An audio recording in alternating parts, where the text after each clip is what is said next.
আলাইকুম। Narail RS motor থেকে মোহাম্মদ রফিকুল ইসলাম।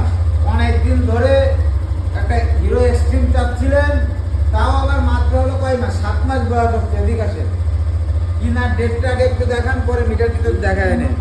এই যে 4 তারিখ 6 মাস 2025, পরে হলো এই যে 4761 কিলোমিটার চলছে, আর 2 বছরের টাকা জমা দিয়ে আছে। এই যে হলো সার্ভিস বুক। আর এই চাবি দুটা দেখলে বুঝতে পারবেন যে একটা চাবি দেখেন আপাতত, এই যে চাবি দুটা দেখলে বুঝতে পারবেন যে চাবিটাই বাইকের মধ্যে ঢোকানো হয়েছে কম। একেবারে নতুন বাইক, আরো 2 বছরের টাকা জমা দিয়া। আপনি চাইলে বাংলাদেশের 64 জেলার যে কোনো জেলার নাম্বার করতে পারবেন। একেবারে নতুন বাইক। এরকম নতুন বাইক কিন্তু আরএস মোটরসে বেশিক্ষণ থাকে না। আর যেহেতু কালকে শুক্রবারের দিন উপলক্ষে ধামাকা থাকবে, যারা নতুন একটা হিরো এক্সট্রিম কিনতে যাচ্ছেন তাদের জন্য এই বাইকটা বেস্ট হবে। তা আমাদের শোরুম ঠিকানা নড়াইল সদর পুরাতন বাস টার্মিনাল থেকে আপনার পুরাতন বাস টার্মিনাল থেকে রেল স্টেশন থেকে আরএস মোটর ভাই, স্টেশনের থেকে অল্প একটু সামনে আমাদের শোরুম, ঘোড়াখালী মোড়ের উপর আরএস মোটর। আপনারা সকলে